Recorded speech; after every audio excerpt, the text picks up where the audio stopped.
welcome back. In this second of our 3-part free mini training series, we're gonna bust some myths together. We're gonna bust the top 5 myths that have been perpetrated in our society about health and well-being that really just aren't true. They've caused a lot of misunderstanding, a lot of frustration amongst all of us, and worse yet, believing these myths have caused us to actually block ourselves from achieving true, vibrant health and lifelong well-being. There's a lot to cover, so I hope you still have your pen and paper with you because you're definitely going to want to take notes. The very first myth we can look at is, whose job is it to take care of our health?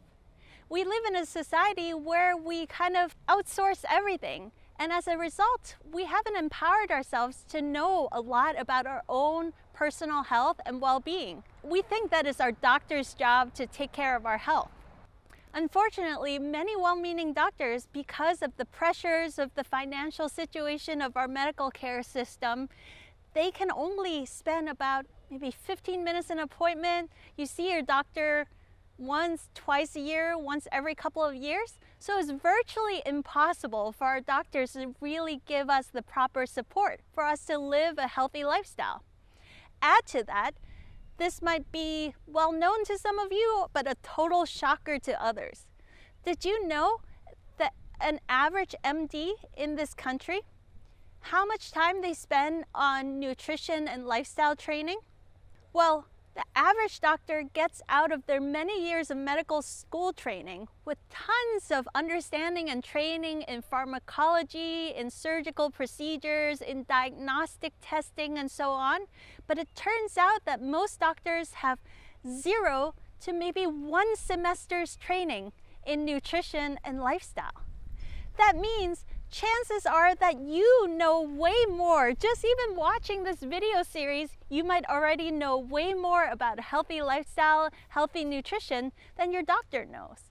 So combine the fact that they have very little training in this area of wellness and true vibrant health, and the fact that our doctor's office visits are so short, and unless you're one of the lucky exceptions, chances are you're not able to cultivate a one-on-one, intimate, supportive relationship with your doctor. The very good news is, with technology the way it is, with the way that we can research and learn and study and empower ourselves with knowledge, it's really easy for each of us to take back control of our own health. So we're going to bust this myth right here and right now that it's your doctor's job to take care of your health. Actually, it's your job. It's our job as individuals to take beautiful care of our own selves and our own well-being.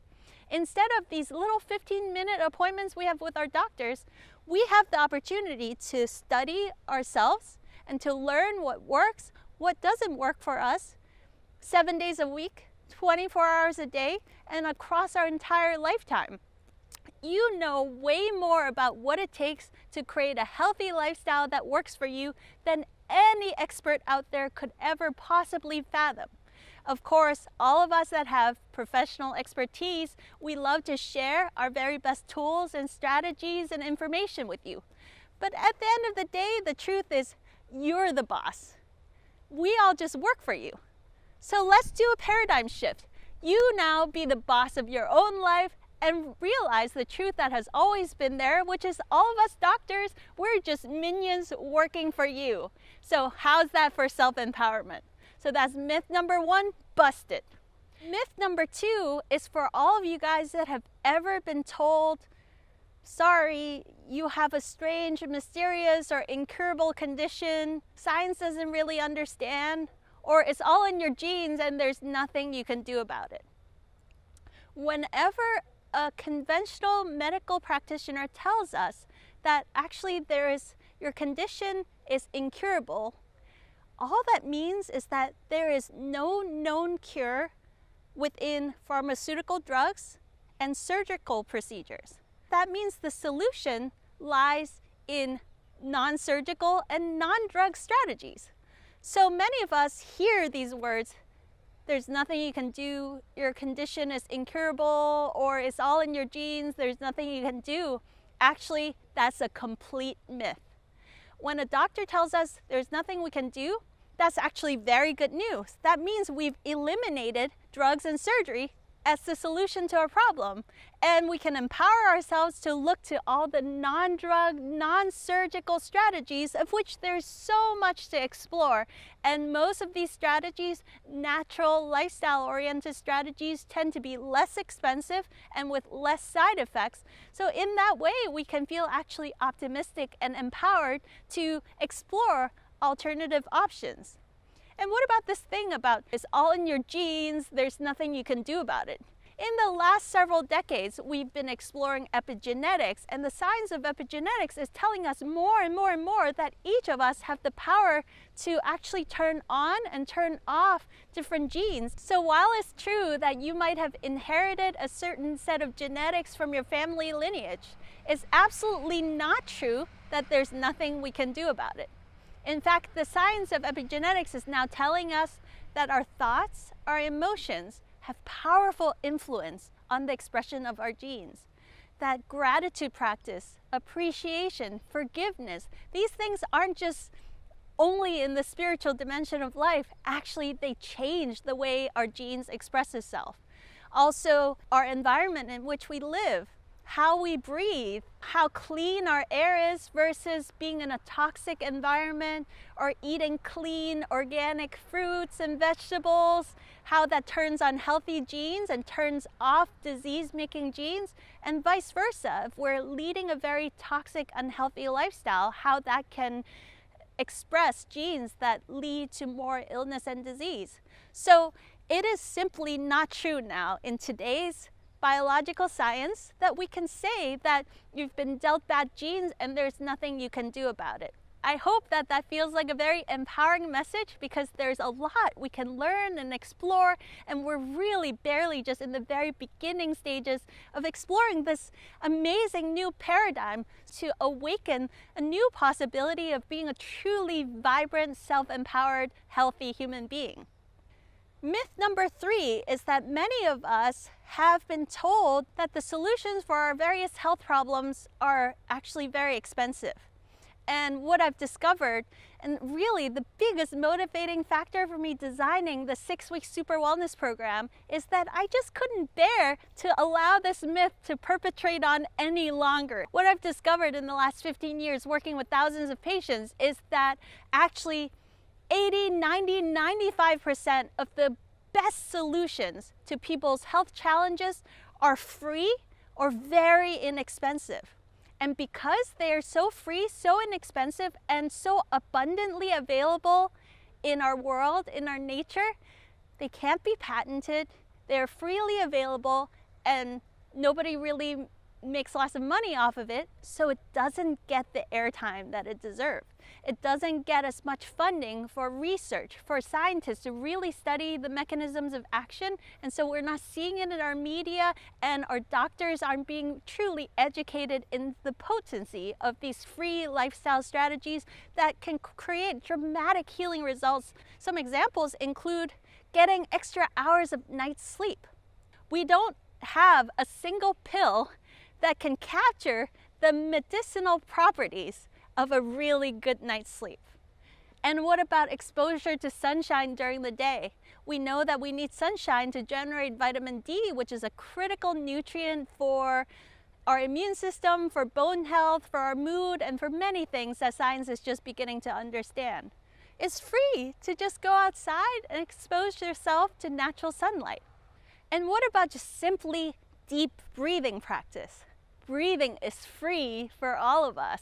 If you don't know already, I encourage you to check out my friend Wim Hof, the Iceman, who has 26 times Guinness World Records, and he's devoted his entire life to letting scientists study him and study his methods and study his students to really understand the mechanism of action of how powerful deep breathing practice can be in healing a variety of diseases, in optimizing our health, our energy, our mood, and our immunity.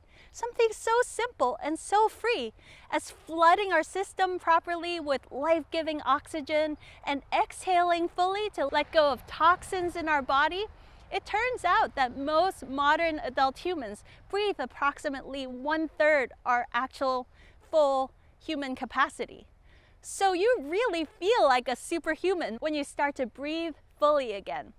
So I encourage you to check out the Wim Hof method, but all of us can just remind ourselves whenever we feel fatigue, take 3 big deep breaths. Whenever we feel stressed out, take 3 big deep breaths and just see how free and how potent and how powerful that can be. Third myth busted, that actually some of the most potent, powerful strategies for self-healing to create your true vibrant health and lifelong well-being actually are completely free or almost free, and everybody has access to it in abundant proportions. So myth busted. The fourth myth that we hear perpetrated in the medical community and amongst patients is this false belief that there's a separation of mind and body and spirit, and that, some conditions are just in your head. I hope nobody said this to you, but sometimes, unfortunately, we hear doctors say, well, I don't know what's wrong with you, it must just be in your head. Well, the truth is that there's really no separation between body, mind, emotions, and spirit.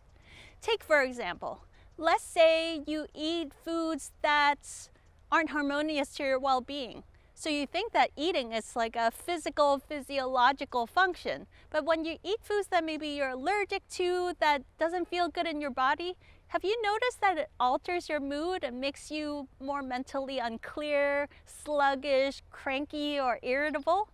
And on the flip side, when you eat something that is really clean and pure and gives you good vitality and good energy, your mood feels really good. What about when you move your body and exercise? That's really good for your physical well-being, but you've noticed, right, that it also elevates your mood and balances your emotions. Is moving your body or exercising is really good for stress reduction. And what about when you think a stressful thought? Maybe 1 minute you feel totally great in your physical body. The next minute you encounter a stressful situation and instantly your body tightens up and gets tensed up. Or when you watch bad news in the media, one moment you feel great, then you see the bad news and your body gets all stiff and tense and sore. So we know that there is an intimate interconnection between body, mind, emotions, and spirit.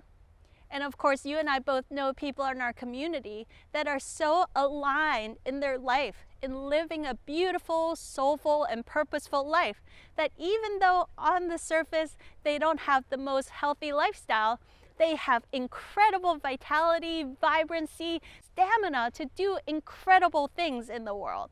From this kind of example, we know that what we do on the soulful, spiritual level also really affects the physical dimension of life. So let's bust that myth once and for all that there's ever any separation between body, mind, emotions, and spirit. Some lifestyle practices more directly influence one dimension of this human well-being than the other, but actually at the end of the day we realize that it's all interconnected. What's good for your body tends to be good for your mind, emotions, and spirit. And when we align to spirit, that also helps us to have more energy, vitality, more balanced emotion, and more physical stamina to live the life that we love. So there we have it, myth busted. No such thing as separation of body, mind, and spirit. That is all one integrated system that we need to love holistically in an integrated way. The fifth and probably the most important myth we gotta bust is that whenever you get sick or injured, it's a bad thing.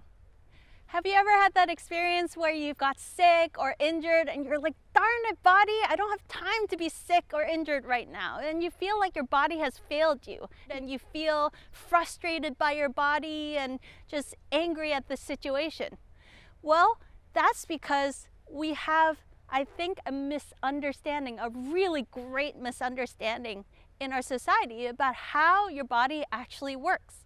The truth is that your body is amazing. It is this beautiful, elegant temple that is always doing precisely the very best it can in every single situation.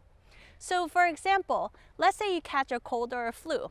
Well, you might be thinking, oh my God, I got sick. I don't have time to be sick. I got all this stuff to do and it's so inconvenient.